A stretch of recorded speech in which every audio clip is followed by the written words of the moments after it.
110 seconds.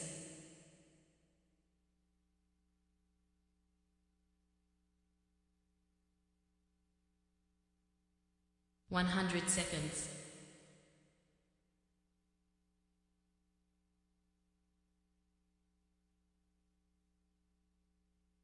90 seconds.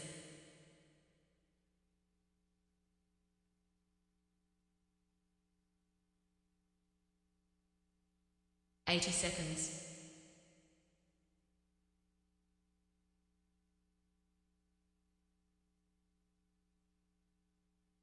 70 seconds.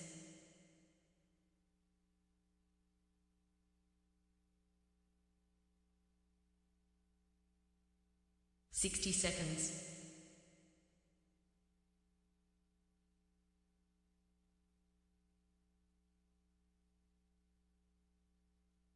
50 seconds.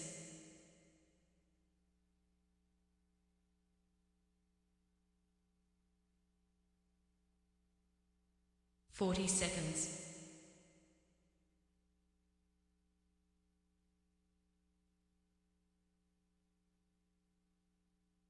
30 seconds.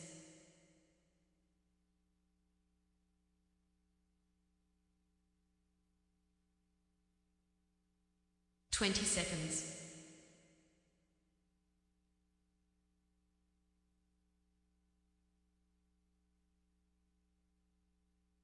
10 seconds.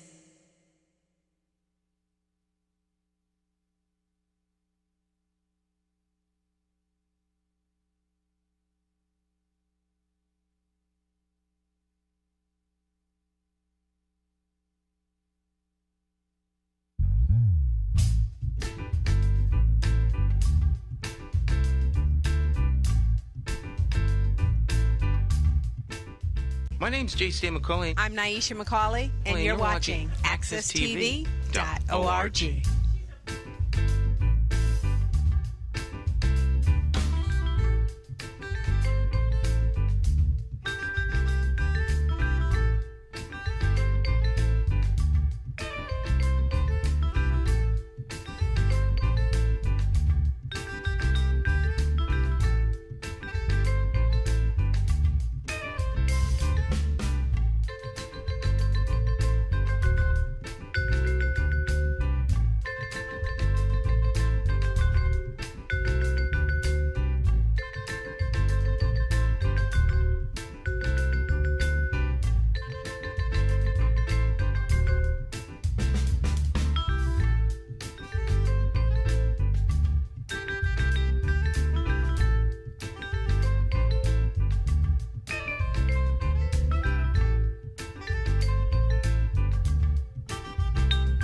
All right, my friends, it's Morning Talk. J.C. McCauley, Jay Hogarth in the background. You know, I'm going to let this whole song play. Let's let the whole song play out. Stick and stay. Don't go anywhere. We'll be right back.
Oh, yeah.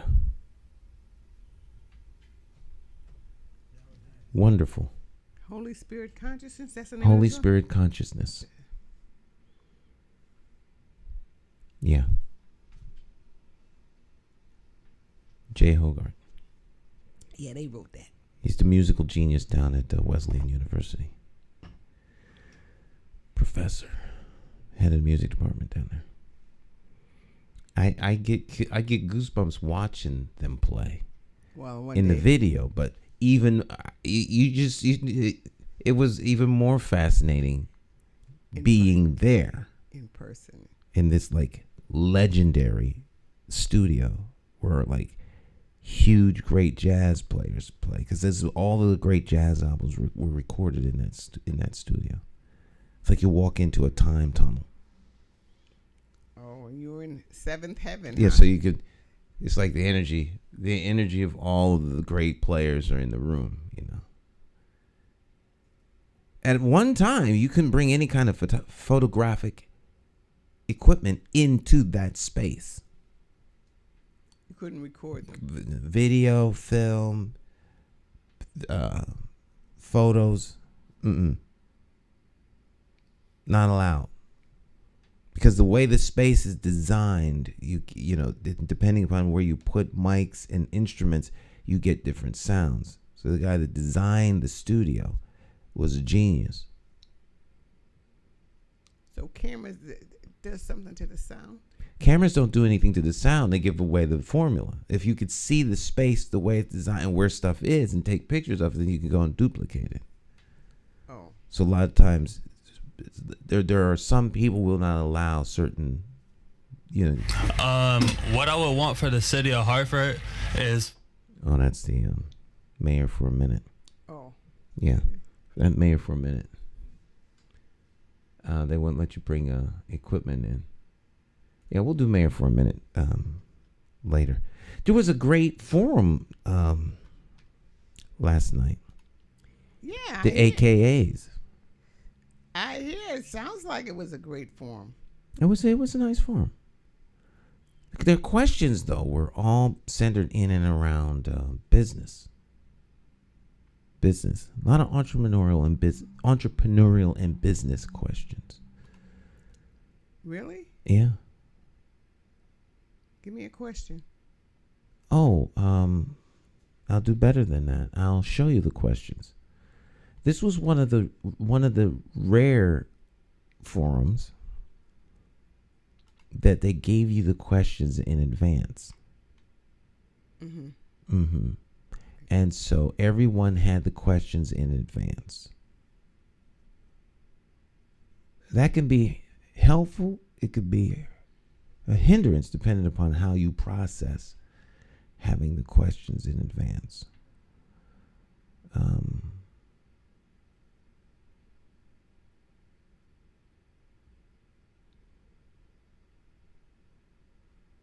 I don't know what's going on with this computer, because I'm not getting any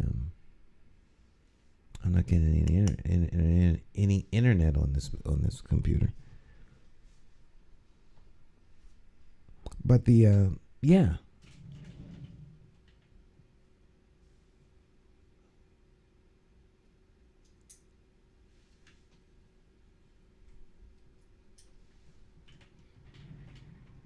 That might work. You could plug the computer in. It's one of those little technical issues where you actually have to connect the internet to the wall. It was disconnected over here. So now we're set. Now we're set. That's my bad. Operator problem. Okay. Being the only one on staff currently, I would fire myself. But then... Who'd run the show? Who'd run the show, right? Who'd run the show? All right, there we go. Now we've got this up. Let's see here. Let's open up our Facebook page. And open up our... Oh, no. That wasn't a Facebook. I was sent those. I sent those by email. So let me open up my email.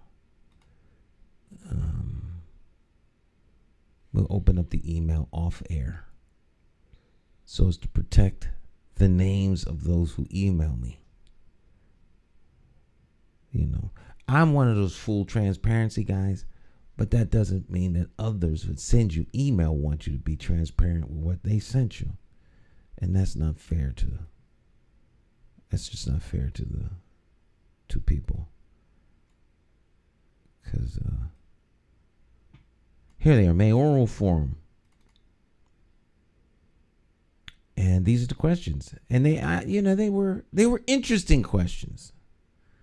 But, as far as I'm concerned, every question is a fair question because someone wants to know the answer to the question. Waiting for fonts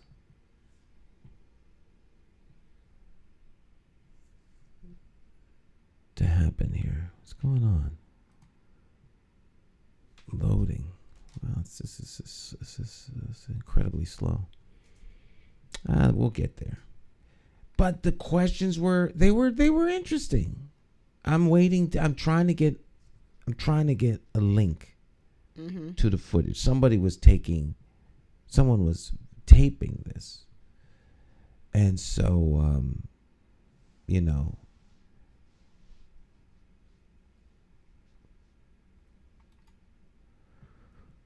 oh, goodness me. This page, the whole thing just reset. All right, now let's try. There we go. All right. Oh, here we are. Yeah. There you go.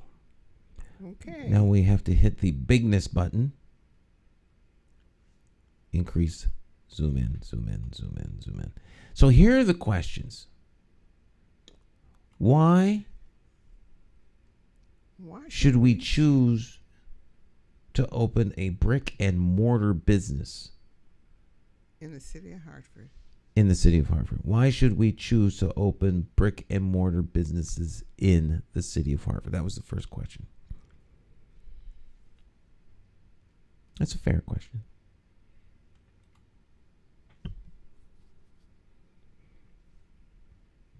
That was the first one. Los Angeles. Question 2 for the candidates. Is this mayor organized for reparations? Reparation and equity. Is that a question or is that? Well, this is a lead in to the question. Mayors Organized for Reparations and Equity was convened by Los Angeles Mayor Eric Garcetti. In many ways, a response to the Black Lives Matter protests of 2020. March 2021, Evanston, Illinois, became the first city in the United States to pay reparations to African American residents or their descendants who were victims of unfair housing practices. The Evanston City Council, 8-1, approved the reparations, which consists of a $25,000 payment to African American households that can be used as down payments on their homes, house payments, or for home repairs.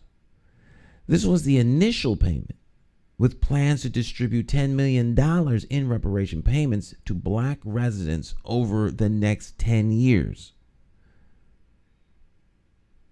Evanston planned to pay for the program partially through a tax on legal marijuana sales.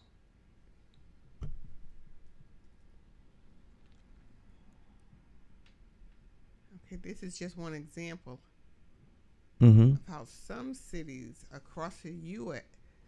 are considering reparations. What are your thoughts on reparation, and is this something you should consider? Your thing is covering that. I think that's for African American residents of Hartford. So that was that was question number 2.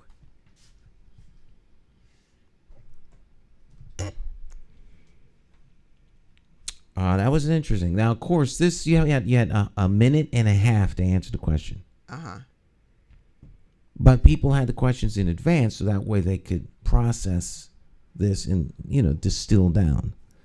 Now, I didn't get the questions until about 4 hours, 2 hours, 3 hours, 3 to 4 hours before the actual event, because they couldn't get. I must have miscommunicated my intention to come, because they had me as a not coming, but they double checked and I found out. So they sent me the questions. So I was good to go. I mean, I prefer not to know the questions in advance. There's a big if you study these questions and come up with answers, because I do this for a living, because I always tell hosts of shows, people who want to host shows, understand the content of what you have some notes, but listen. Don't wait for the opportunity to ask the next question. Because what happens is people get locked into answering the question or asking the question. They're not listening. Right. So the person has actually answered your question, but because you wasn't listening, you didn't hear. You didn't hear them, and then you ask them the question that they just answered. And I think sometimes people are hindered. They're practicing how they're going to deliver their answer while someone's speaking, and so they become disconnected. Their answer is disconnected relative to what the other 7 people in the room have already said, and it puts you out of context. So just roll with the flow, be natural. But this was an interesting question, because of course I didn't know that anybody gave African Americans reparations, so that was something new to me. So it's gonna go by city. Well, these are things that city councils are considering. This is a federal issue, not a city issue. Right. The federal government should be the one that is charged with this, not the city. If a city like Hartford is the 4th poorest city of its size, some say the 8th, poorest city of its size in the United States of America, it's in the grip of poverty. I don't know where the money. Where do you get the money? But beyond that, who gets the reparations? And so I mentioned that at the Alliance, we have this discussion quite often, and there's much disagreement even among our members as to who should get reparations. Because if we're talking about reparations for slavery, then it should be descendants of chattel slavery. Folk who were kidnapped, captured, brought here as slave laborers, and exploited unto death, breeding farms, the whole 9 yards, to create a labor force. Those are the people we're talking. We're not talking about folks from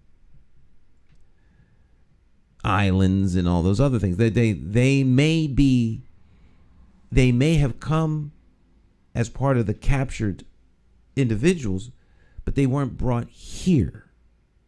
So their governments owe them. So they need to talk to whoever settled there. Right. So this is a very controversial and an extremely volatile conversation. You can't have this conversation in a minute and a half. So there needs to be a whole conference. And they have conferences around the country on this subject. What would a person who did not have ancestry in this country say about reparations? Why should they get it? What would they say? What would one of their arguments be? I would imagine a major argument would be that because their skin is brown, like our skin is brown, that they're suffering the same things we suffer. So they're the level of discrimination and denial of access to certain things is the same as now, since they've been here, us. But they weren't they weren't slaves. Their forefathers weren't slaves here. They were slaves someplace else. Perhaps. Perhaps. Right. Because you have people here from the motherland, too.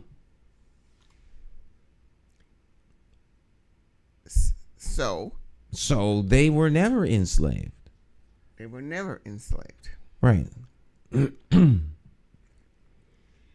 And then how do you determine what that is? Now, clearly, there should be some sort of reparation. Then there's a discussion as to whether or not, what it is. You can't go back and get the records. Like my family has records. In Pickens had records of slavery and who did what, and would not all slave owners have some kind of record of their slaves? One would maybe imagine, but who knows? I mean, if there's records, then you could, should the insurance companies like Lloyd's of London and other companies that insured the safe passage of the cargo, should they have to pay? Who pays? So I think there are conferences around the country I won't say every weekend, but I would imagine at least once a month, where this is a 3-day in-depth conversation as they try to frame policy around this. We have an expert in this subject at the Alliance, Antonia. So where is it leaning? What is it? Where is it leaning toward, or is it leaning toward anything, or is it just sort of hashmash right now? I think what we'll do is I'm going to invite her to come to a Friday program, and we talk about this. That would be a good Friday. Yeah, that would be a good Friday. Yeah, so that we can get an expert to chime in. But that was one of the questions. Next question. That's my control panel. Question 3. Roughly 75% of Hartford residents are tenants. They rent rather than own. As mayor, how will your administration support renters facing substandard housing, unresponsive landlords, and escalating rents?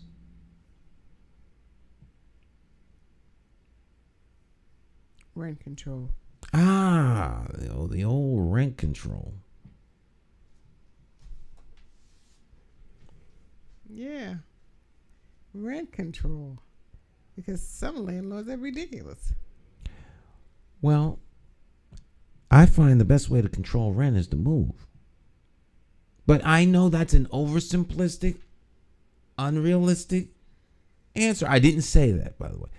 Unrealistic answer, because you can't just up and move your family. Right. They kind of have you captured. I've always been of the mindset that I'm not going to live anywhere I can't move from. I think it's not wise to allow where you live to own you. You should own it. So that if you need to move, you move. So, stay fluid. You're talking about something specific. So do you act or pack it? Do you act when you go into an apartment a specific way? As far as bringing things into the apartment that you can't just pick up and just go? Anything can be picked up and go. It's a matter of attitude. I had a neighbor one time complain that I was walking around my apartment at night. 1 week later, I was gone. My neighbors are not going to knock on the door because I'm walking around and I'm not getting into a neighbor war. I guarantee you, the person who moved in after me, I take my shoes off, I'm light on my feet. He tell me I need to go to bed when I get home from work at midnight. Stop walking around. I had no problem. So I moved.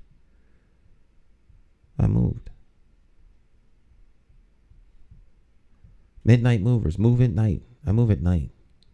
I don't want nobody seeing my stuff. So I move at night. But that's an oversimplistic answer, obviously. Because you can't just move your family, particularly when you have small kids. Right. And you found a place that you like. And Hartford is, once again, a poor city. So 75% of Hartford residents live as tenants, which is which is interesting because a lot of people's solution to this was home ownership. Now, if let's say we use an average family as 4 people. All right, so Hartford, we'll make it 100,000. It's about 120, but we'll make it 100,000 residents, which would mean about 25,000 households or dwellings. So of the 25,000 dwellings, 75% of the people are renting. Mm-hmm. So Alexa, what is 75% of 25,000? Alexa, what is 75% of 25,000? 75% of 25,000 is 18,750. 18,750. That's our artificial intelligence. Why think when it can think for you? 18,000. So where you can get 18,000 houses? Who's going to build 18,000 houses for home ownership? Because there's already a given number of homes that are owned in Hartford. A number of buildings in Hartford, right? Mm-hmm. So is it fair to say that if there's 25,000 dwellings, which is about right, because as I recall going back in time, when I was at the Public Access Center, we were paid by the number of subscribers, and Hartford was almost 100% subscribed. And there used to be 25,000 households with cable. So that's about a good average. All right. Mm-hmm. So people can't just up and move if they don't have anywhere to move to. True. You can't go from apartment owner or dweller to house owner if there's no house for you to own. So when politicians talk about, well, that's why we're pushing home ownership, just be quiet, because they're not going to move. They're not pushing 25,000 houses. They're not going to build that. That's not happening. Where are you going to put the houses? In Bushel Park? Keeney Park? Goodwin Park? Where are you going to turn the parkland into development? Or maybe the South Meadows, right? Close the airport and put the houses there. No. So that's not a practical solution. You know, some people are going to own homes, but a lot of people don't want to own a home. I've owned 2 homes. I don't want to own a home. And that's as of right now. Things could change, because my wife and I have our eye on what would be a home. Mm-hmm. Really neat building that we want to do something with. Yeah, we'll see. But right now, I like renting. I'm a renter. I have a great landlord. And I like renting. But I don't know. Rent control means that you as a landlord can't raise your rent. And you may need to.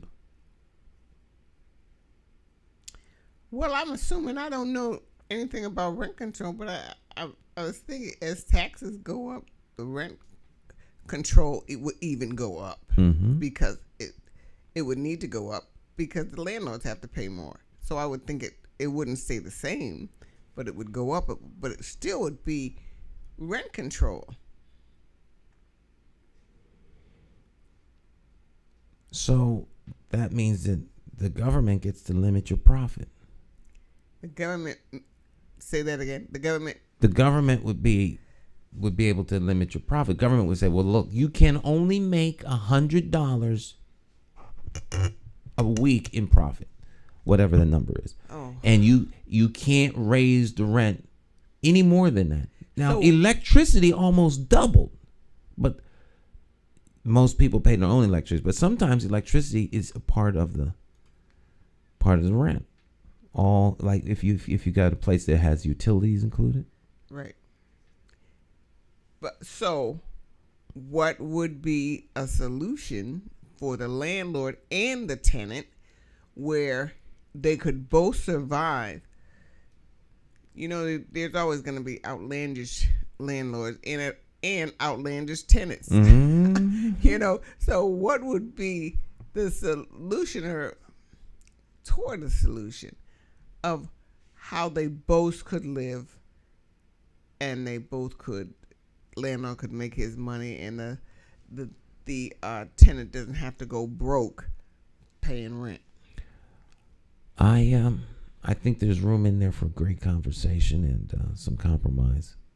There should be some limits on how much rent can rise in any one particular increase. Like you can't double the rent. Because a lot of times what we see happening is in an effort to push tenants out, they'll double the rent, quadruple the rent, because they want to get the tenant out of the building so that they can flip the building for condo or something like that, or sell it, you know, and push them out. And then you wound up being on the street almost. That's a terrible dilemma. So somewhere you have to balance that. But that's on the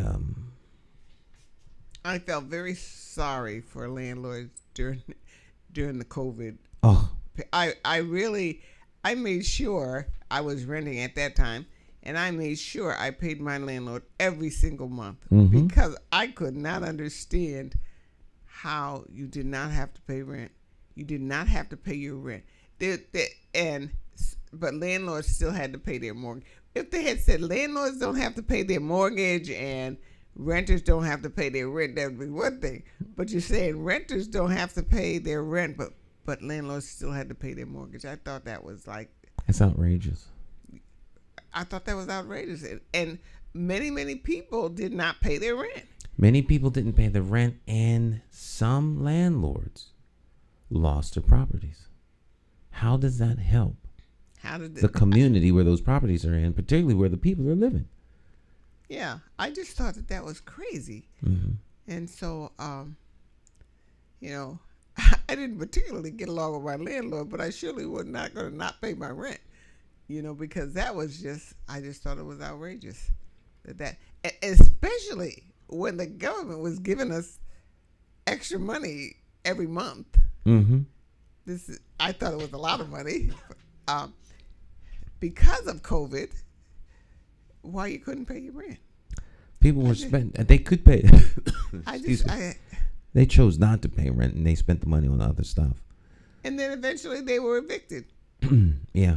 If the landlord didn't lose their property before that time, I hope they never make that solution again. But I think I don't know why they made it in the first place. Yeah. I think one of the things that can be done with the administration is, unresponsive landlords. Now that is something I think government can take care of, particularly when you have slumlords. Yes, there's actions that you can do, and so I'm not. My response is the response I gave when I was at the and landlords who at the forum. buy property, but they don't even live in the state, and they don't take care of the property. Right. It is bad landlords. Now there are landlords who take care of properties that don't live in state. Yeah. Maybe not live in your town or county. So it's not out of state landlords. It's bad landlords. All right. That's a better word. Yeah. Bad landlords, whether they live in the state or not. Yeah. Yeah. Given the opportunity to have a new business, given the opportunity to have new businesses open within city limits, what will be your measure for success? How and who will collect the data? How will you decide the findings? Who will you enlist to continue to support the small business owner? You see how these are all trending toward business? Mm-hmm. And so I think, this was really like individuals that were concerned about business and entrepreneurial stuff. There's only 6 questions. And they're all concerned. They're all just about concern business. And some people weren't happy because they didn't talk about crime or education and other stuff. But the question is the question is the question. Well, I wish you can't, I wish we had a few more small businesses. Like I wanted to have a plumber come in, or there used to be small stores where you could go ask questions, you could buy things, they knew you, and so much easier to do business with them. Mm-hmm. Hardware stores. I really miss hardware stores where you knew the people, you knew them for years, and they say, here, take this, and blah, blah, blah, blah, and blah, blah, blah, and you go use that and do it, and the problem's fixed. But now there's these big places. First of all, you can't find anybody to help you. And then they're not the kind of business, they're not business people. They don't own the store. They don't really know a lot of the merchandise, and they don't know you. Mm-hmm. So I wish there were just a few more of those. If there's any, I don't know if the hardware store. I remember everyone I knew used to go up on after one closed in Bloomfield and Hartford and to Park Street. Park Street is still there. Park Street is still there. That's right. I walk over there. Yeah. Fortunately, I'm close enough that I can walk. I knew some people who every time they needed something would go to Park Street. But I just wish there was. Yeah, I think that's an Ace. Yeah. Ace. It's the place. A few more small stores beside the convenience stores or the small grocery stores, or Well, that's a good observation and good comment. And it gets back to one of the questions they asked in terms of the brick and mortar. A brick and mortar store in Hartford is tough. Yeah. And also another question, like, how do you measure success? To me, and this was part of my answer, the success of a business is, 1, does it make a profit? And 2, is it around? And I don't think you can really measure that until year 3. Because it takes a while for the business to really get on its feet. Because most entrepreneurial enterprises, small businesses fail. Yes. Most fail. So it's, you can't say because you have one on the books, oh, we're growing small business. Is the business profitable? Is it sustainable? Is it sustained by the community, or is it sustained from outside the community? What sustains the small brick and mortar store? Well, when I had the bookstore, it was never sustainable. It never made a profit in all the years that I was there. And the community did not support it. Mm-hmm. So it was hard. Actually, when I came into the community thinking that was going to do it, that really didn't do it, because I did better business over on New Park than I did on Blue Hills. So no, it didn't do anything for me. But I'm not realizing I'm not a business person because I'm not going to do all the stuff. I said, Cleo, you are just not. This is about the second business you've had, and it's just certain things you don't do. So everybody's not a business person, but I think that because if you're a business person, you have to be a business person 24/7 when you start that business. You have to be out there. You have to be talking. You have to create things. You just have to keep on going. It doesn't build, just because you're there. Mm-hmm. You really have to work at it. And you really have to know that it's going to be hard work getting that thing off the ground. It's very hard work. Yes. It's business-minded individuals are unique. They're willing to take risk. Yep. Two, they are dreamers. They have a vision and a dream, something they want to see come true. And to me, I remember having a discussion with a former radio co-host about entrepreneurs. It was my contention that entrepreneurs are born. It was her contention. You can go to school and become and become an entrepreneur because you could be taught the principles of entrepreneurship. I says, no. I mean, you can be taught anything. That has to be your. It has to be. You have to be born into it. Yeah, it has to be passion. I believe that. I really believe that. I mean, it never resonated with me, and I went through some training and went through, but it just never stuck with me. Never. But I did have a dream, and I was willing to take the chances, but that wasn't the kind of chance I should have taken. And particularly, sometimes you're just in the wrong business. You can go into the right business, but I agree with you. It just has to be something that's inside of you. That to be there's a woman at church, entrepreneur from head to toe, and when she talks about her life, she has always been this, and wherever she goes, she's gonna be a success because she's just got that bounce, that energy. So everything she tries, we have several women like this, everything she tries, she's successful at because she goes for it, and that's not something that she learned to do. That's just someone who she is. That's who she is. That's who she is. Yeah. Yeah. I put it up there with inventors. You can't go to school to learn how to invent. No. There's something. The inventor has a mind that sees a problem, comes up with solutions and tools to remedy it, and it's just something about them. They got that kind of. Yeah, and you wonder why a lot of inventors never even went to school, but they see something, they want to take it apart, they want to put it together. I had an Uncle Jimmy. He invented so many things. He didn't go to school. And he built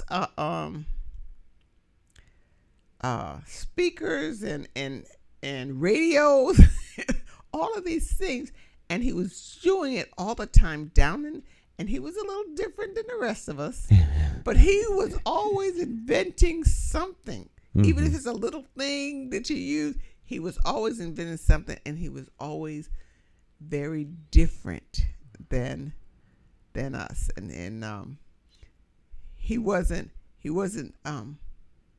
socially apt. He wasn't.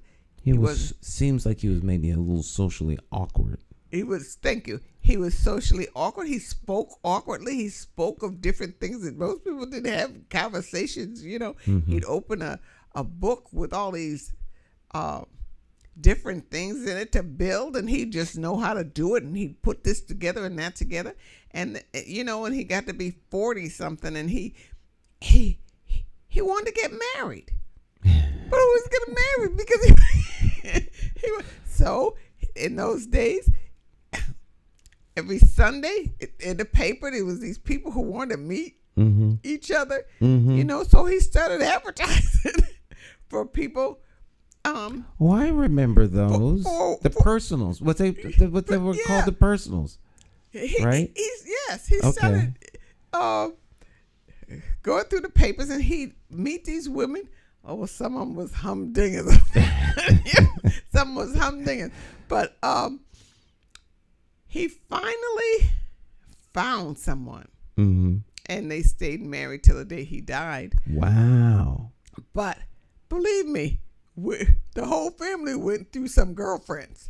So, and coming from New York and all of these places, and Jimmy would wanted him a wife, and Now, so he got one. He got one. You said something that I think is interesting. You said the whole family went. There are some families that if a son or daughter is interested in someone, they're not like that. There's someone that they're interested in and has no idea that this is not just this guy or this girl. It's the whole family that because it's funny because some families really get into who your significant other is, and they give them the third degree, and they talk about that person. They don't right. I mean, it's sometimes it's brutal. Well, my family doesn't. They take in anybody you bring there, but they walk around softly. They don't know about this. I don't know what she's doing. and I don't know when she leaves the children and don't come back. There might be something wrong with this woman. And they were. He brought back several women. I'll say women of the night. He brought back and. They tried to act proper and everything, but the woman of the night part would come out eventually. So he I don't know how they would break up or anything. All of them know what one day she was gone or they would be gone until this last one came when she stayed with him. A nice lady who stayed with him till he passed. But if you keep looking, I guess. You find someone eventually. Yeah. If you keep looking, eventually you will. Because even awkward people, and I say awkward, who don't quite fit into most groups, they have feelings and they want to be loved and all of that stuff. But they're gonna stay awkward. Jimmy stayed awkward, just but he built a lot of things. He built something, a trash can or something, it was just taken from him. It was because he wasn't a business person. Mm-hmm. He was an inventor. So if they took it, they just took it. Wow. He wasn't, and he never got paid for it or anything. Mm-hmm. Well, that often happens, and I think that's where the schooling comes in, like for entrepreneurs, because a lot of times entrepreneurs are not good business people in terms of managing books and knowing that you have to file paperwork and get permits and things like that, and your taxes have to be done quarterly, all these kinds of stuff. They need some help maybe with that. But the idea, managing the idea, making the idea work, they got that. Yeah. But the backroom stuff sometimes is not is not tight. Yeah. No business. I have a little small business. Yeah, I keep my business on the down. I don't talk much about it. But it's interesting because a lot of people, there's some talk around town because people can't fathom that I actually went out and bought a bus. They saying how did he buy a bus? How did he buy a bus? What's he do? He don't work. He don't work. Who gave it to him? Right. I mean, I will say this. My business is exceedingly successful. So when I work, I get paid what a lot of people don't get paid for a whole lot of work that they do. I don't have to work because I have a skill set that is highly in demand. And when I go out of my house with cameras, I come back with a check. And that gives me the luxury of doing what I do. So you don't need to know where my money comes from. It's none of your business. That's one nice thing about being a private enterprise. The only people that know my money is the IRS. Yeah. And that's So we leave it at that. Now I pay for the bus myself. It's my money. And it's old school. I could spend my money any way I want. Huh. Right. You believe that? Listen, Stan, I hear it all. I hear it all. Mm-hmm. Huh. You know. Someone must have bought the bus for him, cause he don't do nothing. He on TV all day long. Larry Childs. I learned this with Larry Childs. Mm-hmm. He worked so hard for years to clear his name in the city of Hartford. Mm-hmm. And when he finally cleared it, and they realized he didn't do any of that stuff, Mm-hmm. and it came out in the papers, he went and bought all these papers to show people he didn't do anything. You know, he was found innocent of all charges. Right. So you take the papers and see he didn't. He still did something and blah blah blah blah. It's a terrible. Horrible that by people who looked like him, Mm-hmm. they still wanted to, even after knowing that he was wrongly accused, they and persecuted. still wanted to condemn him. I just thought that was so. I'm a little kind of leery, you know. Do we really want people that look like us? Do we want them to be successful, or do we do everything we can so they will not be successful? Do we always have to go over to the other side to get success, and we can't have success in our own backyard? So what is it about us that we're so hateful to each other? And we are hateful to each other. Yeah, it is a Why are we curious so? thing. And you know, we're never gonna make it as long as we're like that. We're not making it. Absolutely. As long as we're as hateful as we are, Mm-hmm. people of color, denial of your color, denial of your race. That I'm not this and I'm not that, and you're sitting in a circle full of people that look like you, but you're not like them. I'm this and I'm that. You lazy people over here, blah blah. As long as we are like that, as long as we, we're never gonna make it. We're never gonna make it as long as we like that. Absolutely. And we teach our children. We talk about white folks. We teach what are the horrible things that we teach and show our children every day. We show them horrible things. We show them that,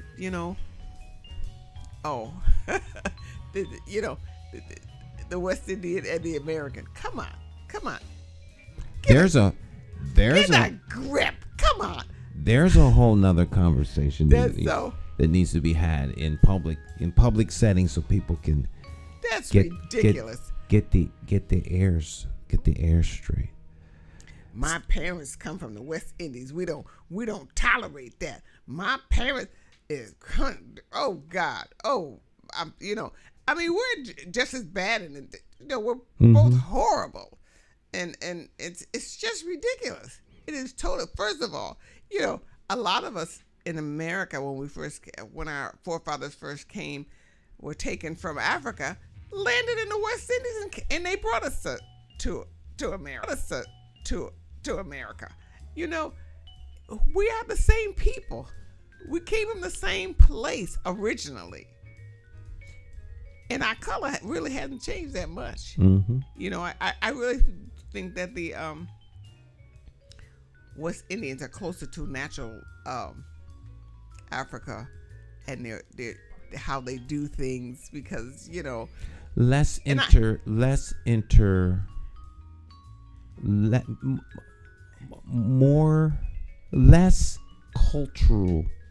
cross-cultural contamination. Yes, and I envy that. I envy that they have that, but I think that we are the same people, and that it's ridiculous. My grandfather is West Indian. Mm-hmm. And she just leaves me out altogether. And she'll go place and say, I'm Jamaican. I'm this. I'm that. And, you know, they never say anything about Americans. I think Yeah, being African American has had for the longest of time such bad connotations and bad thoughts that people want to deny any connection to it for a sense of self. So the one thing people have to do is realize who they are and what they bring to the table and value that. Hold on, stick and stay up against a break. So we will be right back. Don't go anywhere. It's Morning Talk.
Are you ready? Coming Friday, May 5th, 2023 at 7 p.m. is the Season 1 finale of Hartford's Got Talent at the famous Bushnell Theater in Hartford, Connecticut. Talent of all ages compete for $15,000 in cash prizes and awards. Don't miss it. Hartford's Got Talent, Friday, May 5th at the Bushnell in Hartford, Connecticut. Hartford's Got Talent, showcasing talent and connecting community. For more information, visit www.hartfordsgottalent.org.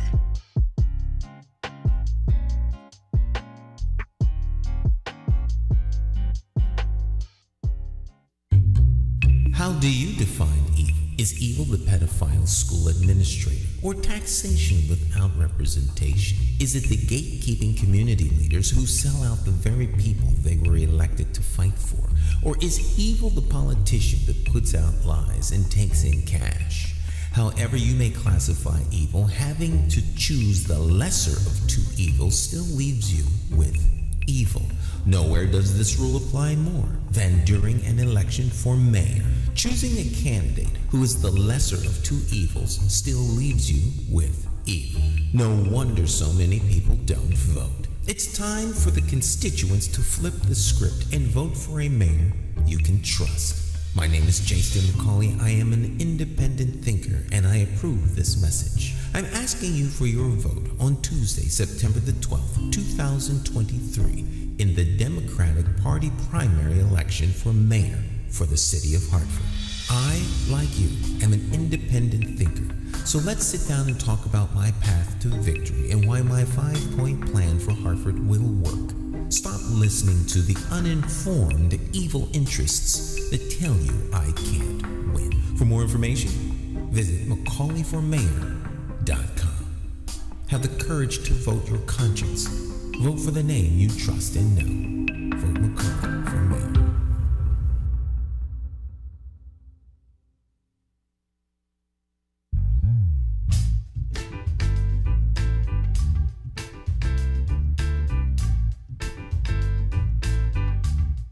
Hi, My name's J.C. McCauley. I'm Naisha McCauley, and you're watching AccessTV.org.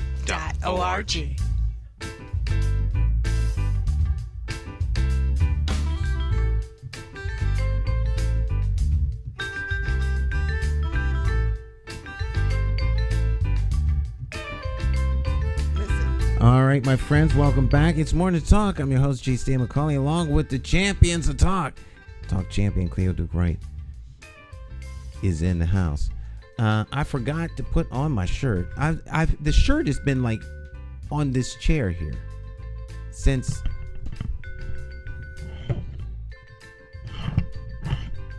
There we go.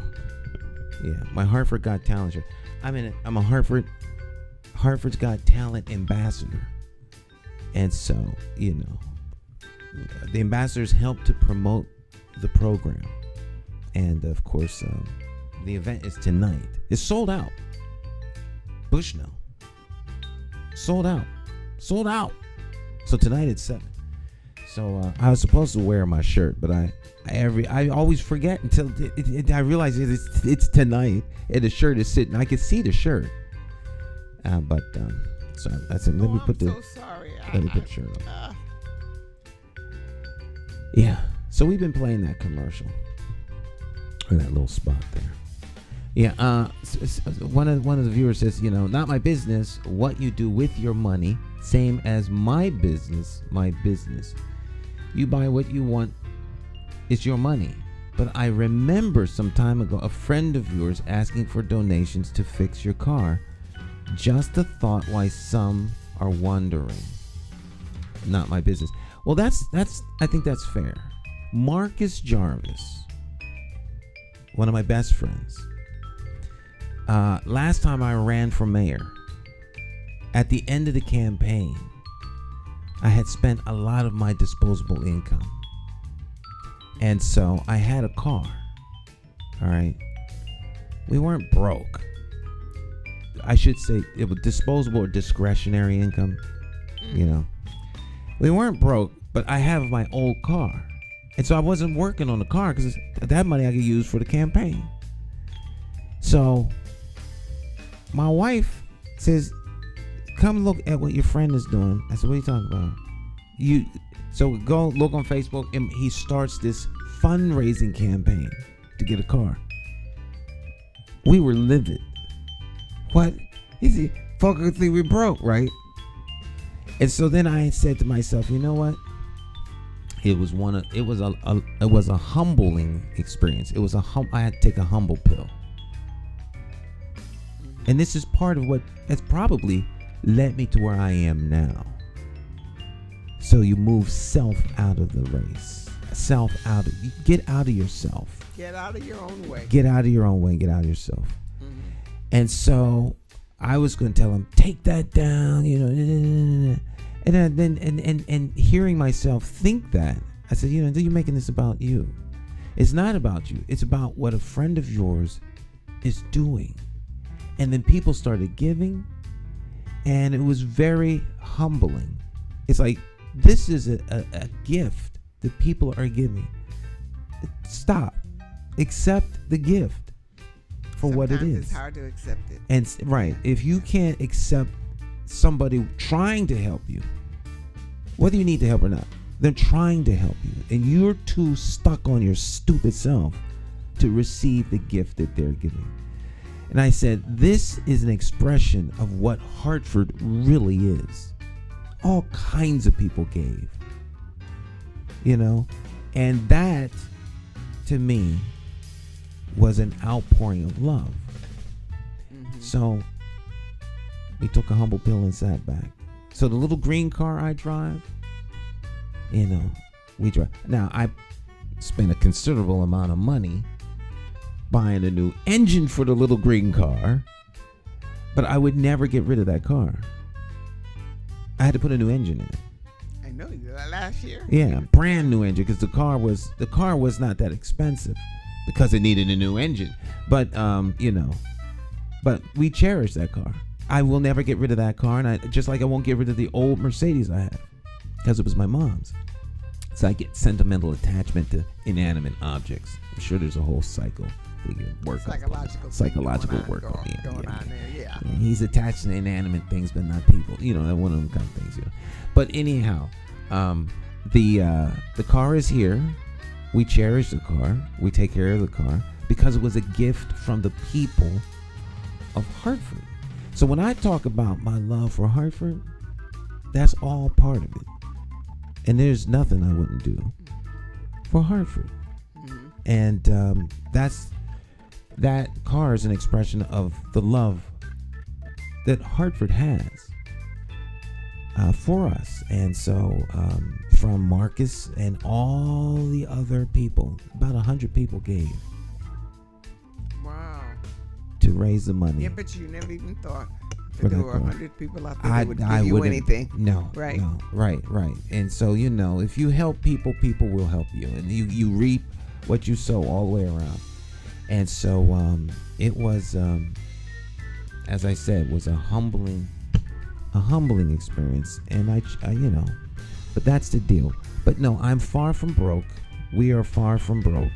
We have discretionary income. I consider myself broke when I get down below a certain amount, which I won't say because I don't sound braggadocious and stuff. But I produce the movie every year. We once upon a time, every summer we spent the summer making movies in and around Hartford, and that cost I paid for those movies out of my pocket. I taped shows for people, all kinds of stuff. That's money out of my pocket. Even Senator Coleman, I produced shows for Senator Coleman in this room for 2 years. Didn't charge him a dime. So when people talk about Stan, his money, and they don't know what they're talking about. They're talking out there, the other end of their body, not their mouth. So they just don't know what they're talking about. But and who's doing that talking? That's the thing. Who's doing that talking? People who look like you. They're doing that talking. They're doing that hateful talking. Yeah, but it's it's born out of the political contest. That's all. And these things happen. I remember being out on the polls when Eddie and when Mayor Perez and State Representative Minnie Gonzalez. It was ugly. I mean, it was. Ugly. But there's a lot of emotion and a lot of passion, and that's just the human experience. People get emotional, they get passionate, and they don't have ways to explain things, so they come up with ways, they invent ways, they say things to be hurtful, they try to diminish character and content. Unfortunately, that's what makes politics as ugly as it is. It is not for the faint of heart. First time I ran for mayor, I lost my job. Second time I ran for mayor, I lost a client for protesting, walking the picket line in front of the MDC, trying to get some legislation passed and jobs for black and brown contractors, marching in front of the MDC. And I was calling for the MDC to do open elections of commissioners instead of them being appointed. And I was up on a truck with a bullhorn, and I no sooner got down from the truck, maybe an hour later my phone rang, and I no longer had a client. It wasn't the MDC, it was someone who did work for the MDC, and used my video services for that work. So that's what people use against you. They take away your job. You don't get your raise. Yeah. It's just Right. First time I lost my job, 20 years of perfect attendance at Harvard Public Access Television. After designing and building the station, I was relieved of the burden. I was liberated. And after that's when I started accesstv.org, which is a privately owned entity that doesn't report to a board. This is one of the reasons, as we have our discussions about boards of directors, that I will never, ever, ever, ever, ever have anything that's even associated, even remotely, with a group of individuals that control my destiny. Like a board of directors. Never. Never happen. So I am the sole controller of all things as it relates to Harvard Public Access Television. So all the blame goes to you. All the whatever it blame, is. everything wrong goes to me. We have liability insurance. We carry all kinds of coverage, this, that, and the third. I own the copyright to almost 4,000 programs that I produce. The 4,000 programs I produce at a minimum worth and value of $2,000 each. If I was a real savvy, trying to make over the top money businessman, I would leverage the wealth of those against money, borrow money against the assets of those properties. Money is never a problem, particularly when you serve the Lord. God provides. Money I've never been worried about money. I have checks I haven't cashed. People don't give me checks because they know. Cleo, she gave me a check. I held on to the check for what? How long? People know, don't give Stan a check because he's not going to cash it. Put it in a drawer somewhere. I don't, so money has never been an issue with me. The Mercedes I drive because it was my mother's car. But that was not her first Mercedes. Her first Mercedes she got at home, I drove it off the road that day. Going to pick my sister up. I drove it off the road into a sign. Did you total it? It didn't total, no. I was afraid to tell her, but I did tell her because I thought maybe someone might have seen it. We were driving home in the fog. You process it. It wasn't my fault. Because it was foggy, and I had to go pick up my sister Lori. I always had to go pick her up. Running around in the dark in the fog, I had to go pick her up. I came home and we ran out of road. It was foggy. The road ended, and there was next thing I know, there's this yellow sign. And the car crashed into the sign and hit the dirt. Dirt got all up in the grill. And but I didn't get in trouble. And the car wasn't damaged. Oh, that's good. Yeah. A Mercedes. Since I drive now BMW, I look at cars and see how many BMWs I can see, and I look. There's a lot. I see more Mercedes. A lot of Mercedes out there, and I can remember when only certain people could drive a Mercedes. I mean, you didn't see that many Mercedes, but there's a lot of Mercedes out there. I said, and I'm looking at them, and they're driven. Most of them that I see are people of color. I said, wow. And before I got this, because I never see anybody in the BMW. So when I was lucky enough, God gave this car to me to get one, and now I'm looking for them, and I didn't see that many of them, but I saw a lot of Mercedes. Mm-hmm.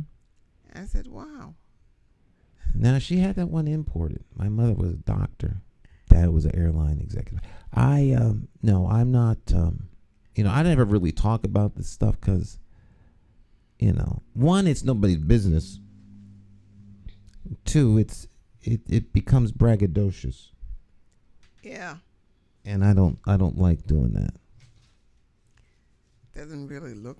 And it's not, it's unseemly to me. Yes.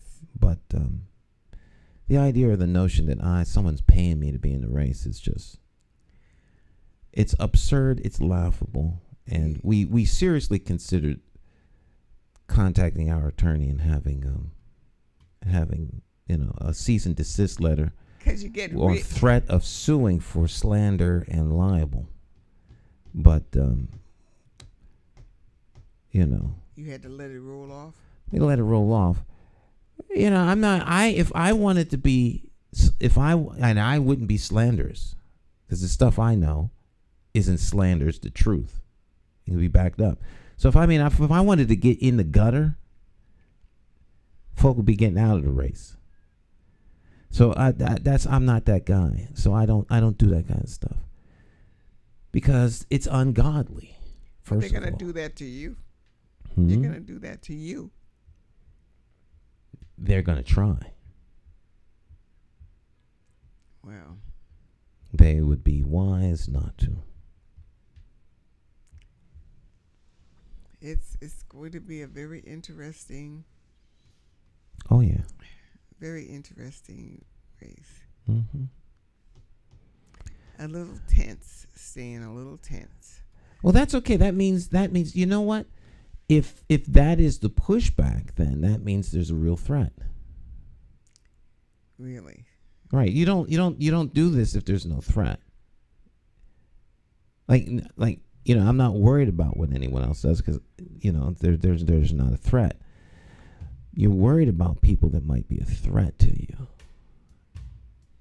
The amount of reaction is directionally proportional to the threat that's perceived. You don't buy a bulletproof vest if you're not worried about someone shooting you. The protection around the president is what it is because there's a perceived real threat against them. So they protect him. Right. I'm not walking around with a bulletproof vest because I'm not worried about that kind of stuff. Right? And so people are reacting to what they perceive is a threat relative to what they themselves have to lose. And if it ain't that, then ain't nothing but ego out of control. Like either there's a threat or there isn't. You know what I'm saying? Well, I had not. Like you don't put sandbags along the river when the river is low, because there's no threat of it flooding and coming over the top. But when the water's high and it looks like it might then they put sandbags up because they're trying to prevent what they think might happen from happening. So you can't have Stan only gonna get 300 votes and treat it like he could win. The response to me being in the race is like I'm gonna stop somebody from winning, which means I could win. Well, he gonna split the vote. That's ridiculous, splitting the vote. Well, that's what they say. Well, Stan shouldn't have done that because so he's gonna split the vote, and then somebody that. So here's the reality of that argument. This is why I love transparency. I've run 3 times. And all 3 times I ran, I never got the black vote. That's not my opinion.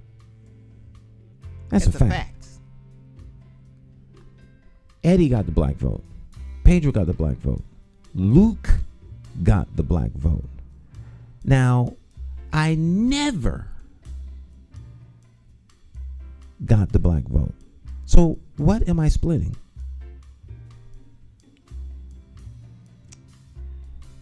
What am I splitting?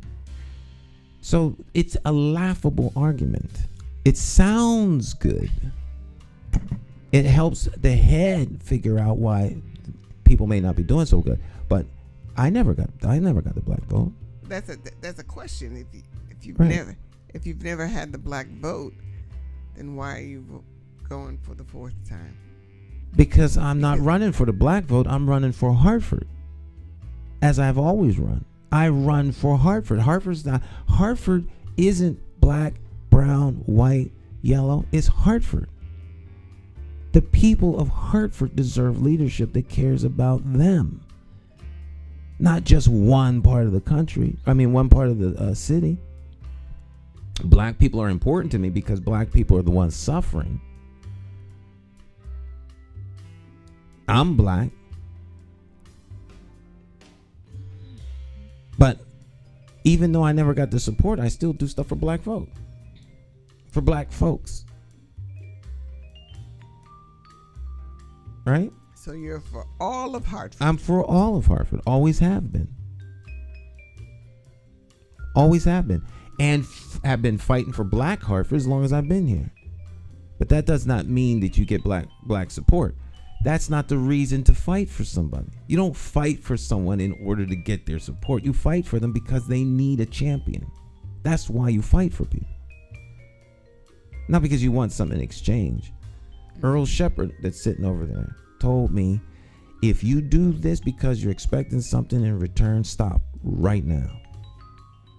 Earl Shepard gave his life, his intellect, his sweat and tears for Hartford, and he was treated like dirt. Same thing with Carrie. Do this because you love the people. That's the reward. Not because they're going to do something for you.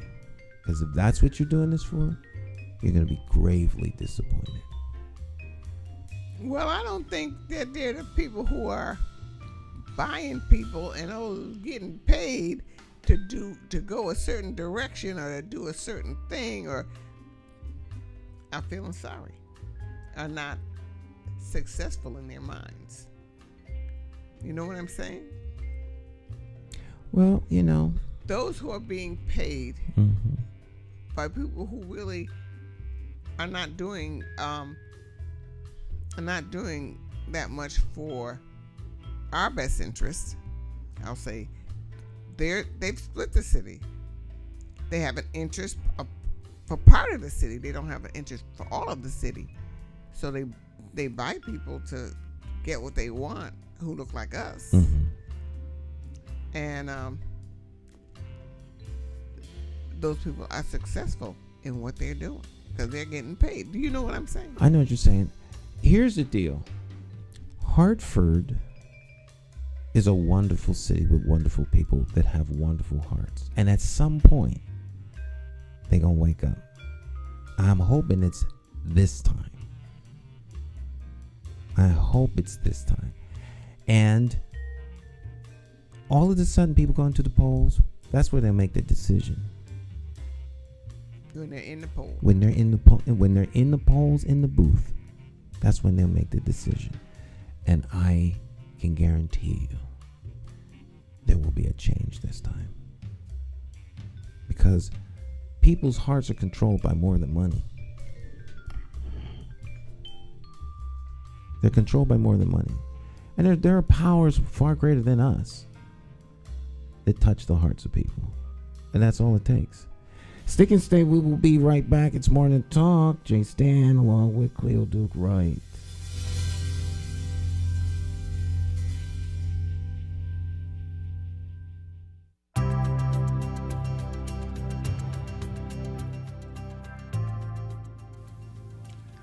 You know something?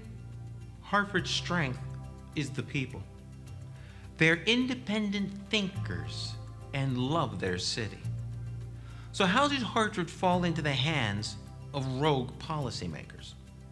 Well, to start, this rogue group spent nearly $1 million putting themselves on the inside and leaving you out in the cold. What if I told you that $5 can be the difference between a Hartford with hope and vision or a Hartford that is in perpetual decline, increasing crime, and an educational system going nowhere fast? Your $5 contribution to our team is a statement that you are investing in Hartford's future. Your $5 contribution to McCauley for mayor will make you a member of the team, and together we will explore the possibilities. More than that, you will be demonstrating that Hartford's people are ready to make a stand with Stan. Our goal is to get the support of 5,000 people who live, work, and play in Hartford. I'm asking you to make a bold statement by contributing $5 right now, today. If you believe in Hartford and its people like I do, make that contribution. And together we will show Connecticut that the people of Hartford care enough to do our part. We are ready to pick up the ball and run. The people of Hartford are back in the game, and we're in it to win. My name is J. Sam McCauley, and I approve this message.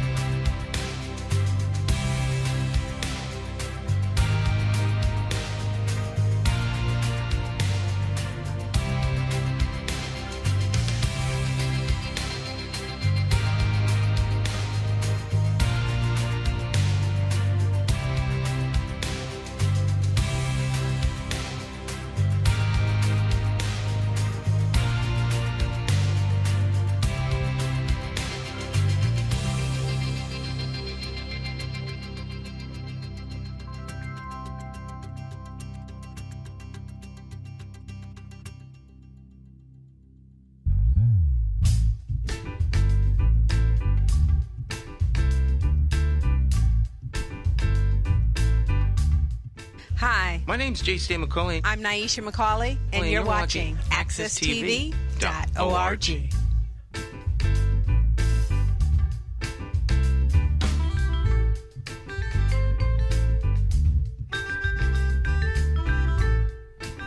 All right, my friends. Welcome back. Morning Talk. J. Sam McCauley and the one and only Cleo Duke-Wright, champion of Talk for Friday. We were going over some of these questions. Number 5. Here's a question for you, Miss Cleo. How would you propose increasing accountability measures to ensure equity across our city? Not only in city-run departments, but also to community-based organizations that serve Hartford residents.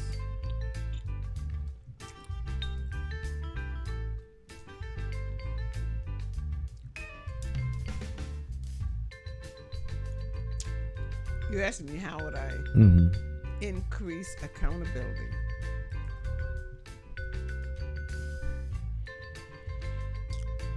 I don't know.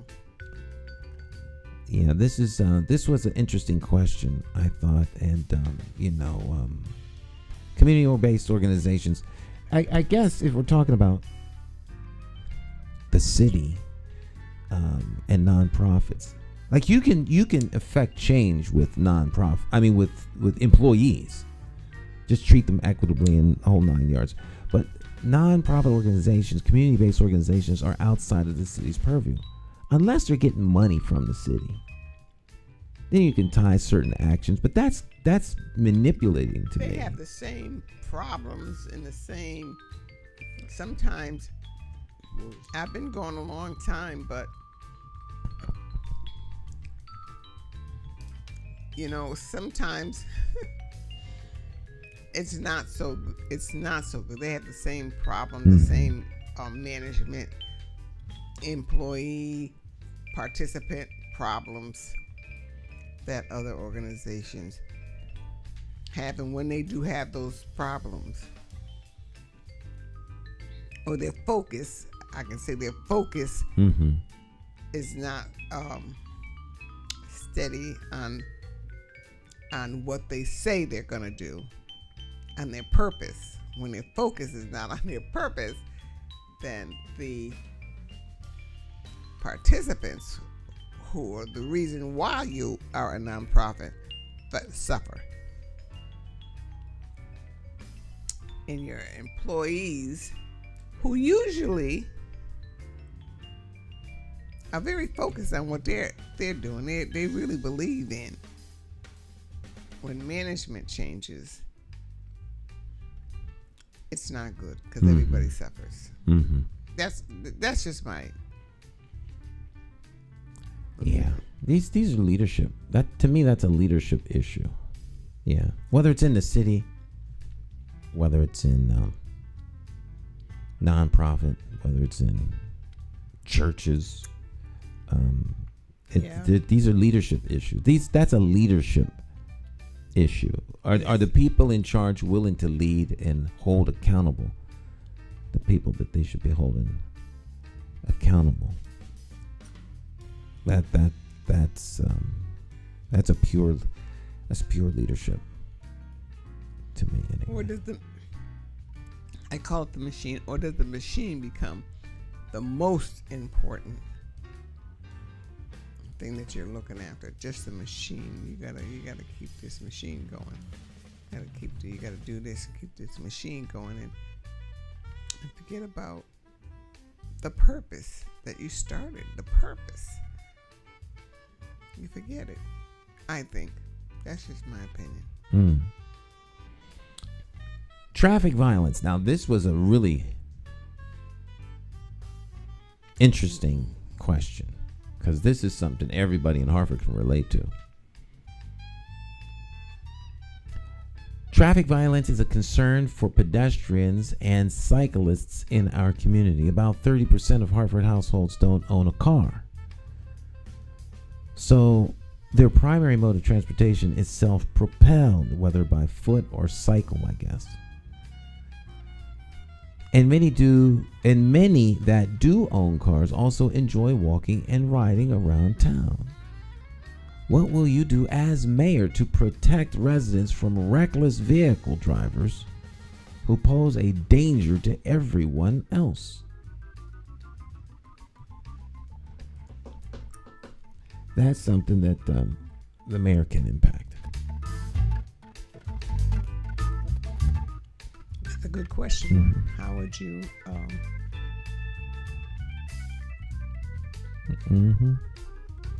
Bring up the music selector.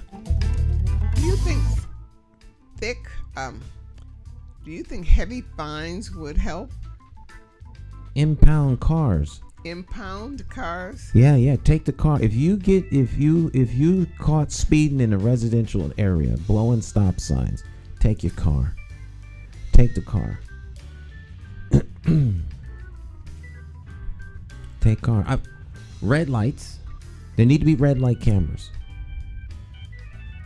Don't we already have those? No, not in Hartford. Oh, I thought we had. Oh, no. It's very controversial. A lot of people think that they're going to be used for targeting and being oppressive to black and brown people. I look at it this way. You speed through my city recklessly, putting people's lives in danger. I don't care what color you are. We're going to get you. We're going to take your car. Now, you can't currently do that, so you have to work with the legislators to pass a law that gives the authority to law enforcement to take your car. I think this is what's one of my answers. You have to trust law enforcement. At some point, we got to get beyond our dislike for law enforcement. And you do that by having great law enforcement that works with the community, that the community trusts, that the community picks the law enforcement leadership. And so, and we have there's so much healing of the divisions within this city that need to take place. I think that's also a management issue, because the way of the mayor, the way the mayor thinks and what he does is going to affect the police department. Absolutely. So if he is, like you just said, no one puts a sort of a stop to policemen who would go beyond the line and say, if you go beyond this line, it's your job. It's your this. It's your, just like you're saying to the person who's speeding through your town, we're going to take your car. You would tell the police officers, it seems to me, the same kind of thing. We're not going to tolerate.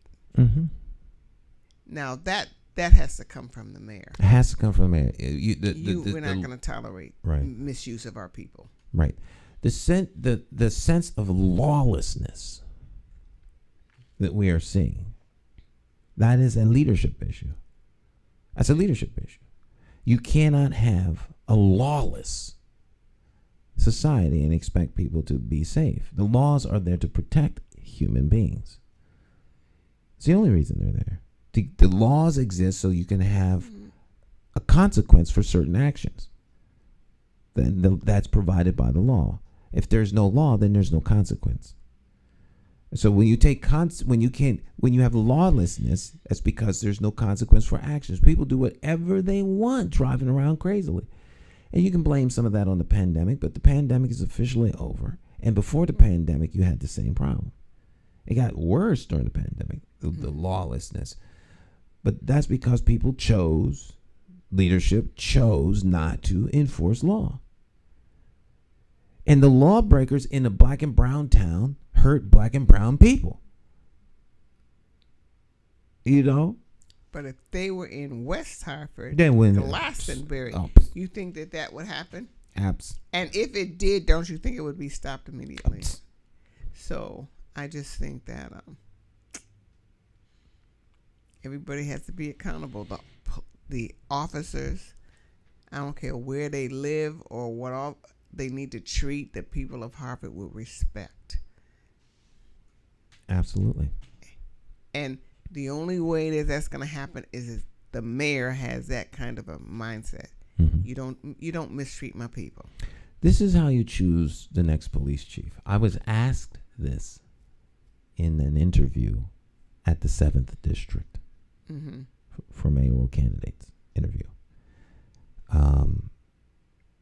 One of the questions they asked was, how would I choose the next police chief? And I said, this is going to sound self-serving, but it's consistent with the answer I gave in 2011 on the stage at Buckley High School. The town committee and the NRZ, I added the NRZ. I didn't use the NRZ in 2011. But I've since seen the NRZ value since then. Because this has been intentional and a 12-year journey for me. This is not something I decided to do last month or, last year because I was getting ready to retire. But because this is something I'm passionate about. And so we have elected representatives, 80 of them throughout the city, 79, 80. Town committee members. They have been elected to office. They weren't appointed. They were elected. They're elected representatives of the people from the communities all over the city. So I don't understand why they shouldn't be the touch points for who the next chief is.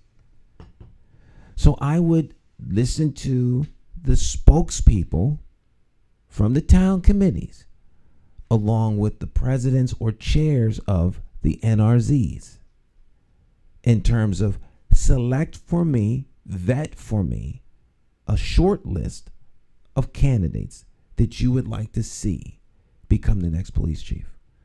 I would force them to have buy-in. This is not passive. I want you to actively be engaged considering your communities.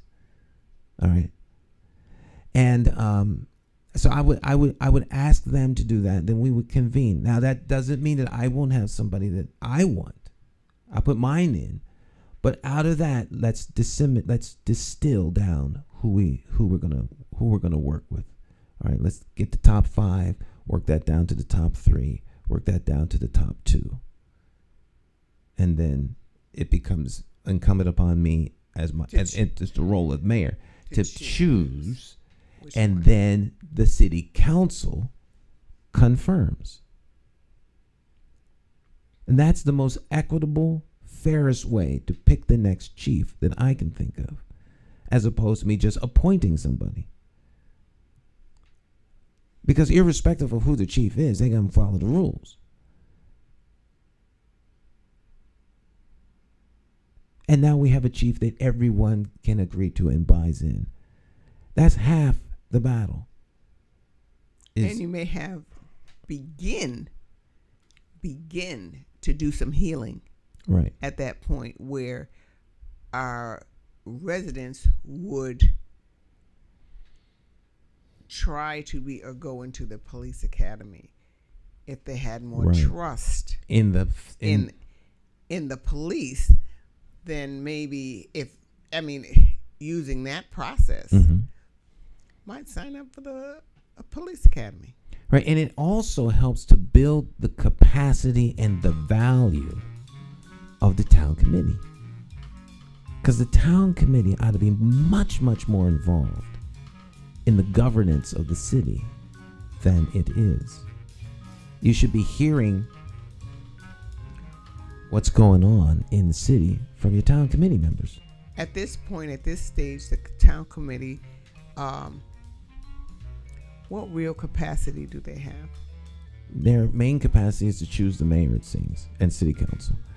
But they can do so much more and have substantive debate and conversation in strengthening their communities. Because Hartford needs a ground up rebuild with a major investment in human capital and human capacity.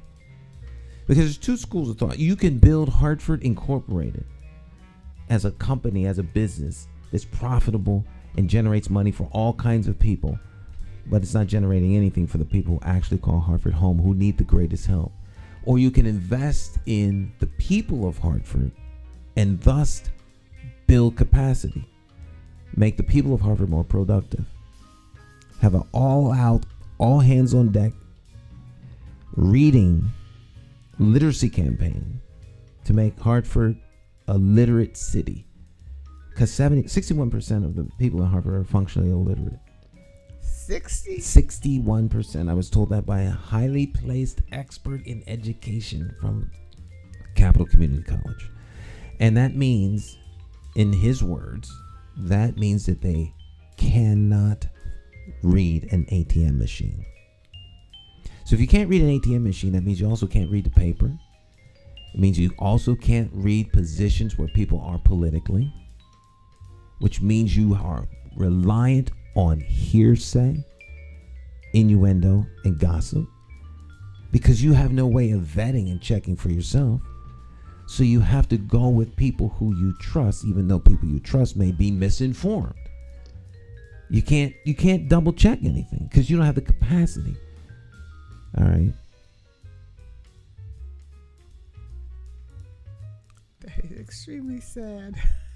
But that's that we live in the fourth poorest city of its size in America. Those are the realities of ingrained, in-depth poverty. We're in the grips of poverty. Everyone that wants to act like we're not, and thus they dismiss and pretend that the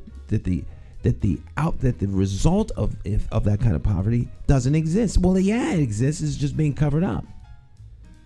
As long as you cover up, don't address it, nothing will get better. If 61% of the parents can't read, I shouldn't say parents, of the adults in the city are functionally illiterate, how does that impact our kids? So we're going to talk about impacting our kids and changing education. Then you have to start at the ground level, which is in the home. So these are the things that need to happen. These are the things that need to be talked about in these forums and debates, so we can have substantive change, and we get out of that gutter sniping, where folk is throwing insults at one another instead of talking about substantive issues that can remedy real problems.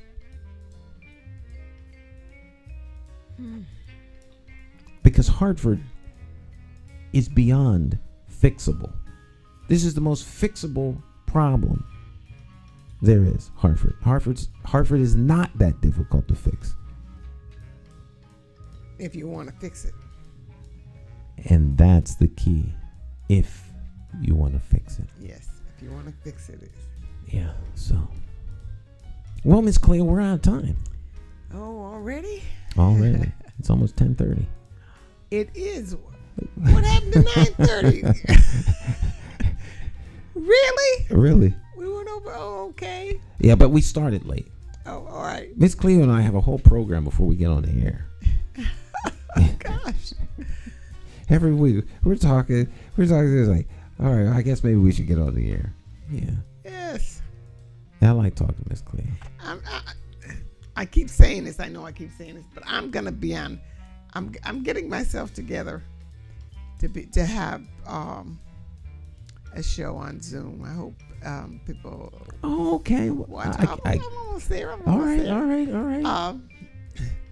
I was talking to someone about equipment. I have my room set up, my little room set up. Oh, I have go ahead. books all around me, and I want to do my little show in that my little room. So hopefully. All right. Well, I can't wait, and Miss Cleo will have her show on Zoom, and that's gonna be lots of fun. All right, my friends, we'll see you all next time. You all have a great rest of your day. All right, talk to you real soon. Bye-bye.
Hartford, Connecticut, I'm talking to you. We gotta get out and vote. Vote for Stan McCauley. It's our time. We gotta rise up and take it back. Vote for Stan McCauley. Vote for Stan. You gotta vote for Stan McCauley. Vote for Stan.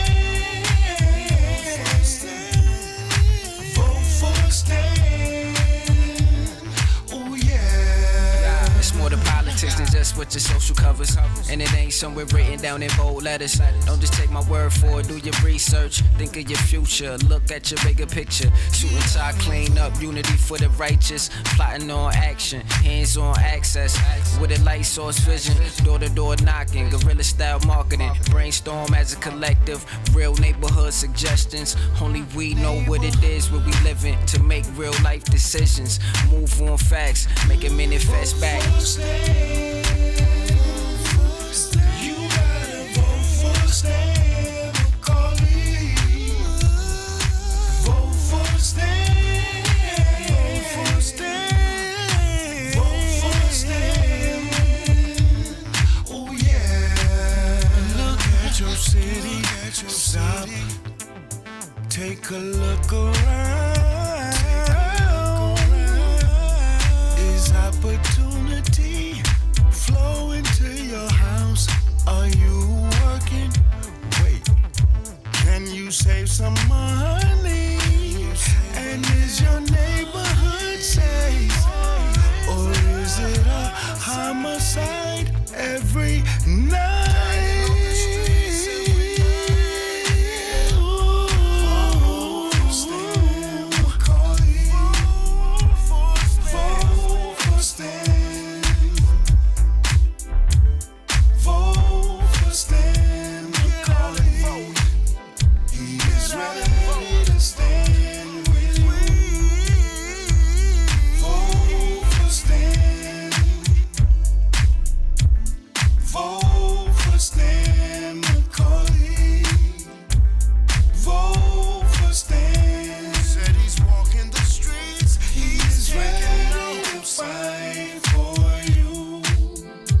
name is Marlon E. Styler Sr. Many of you may know me as the two-time welterweight champion of the world. I'm here to tell you that Democrat J. Stan McCauley, as our next mayor, will fight for you until the last bell. Help me throw a knockout punch. Go out and vote for Stan the Man. My name is J. Stan McCauley, and I approve this message.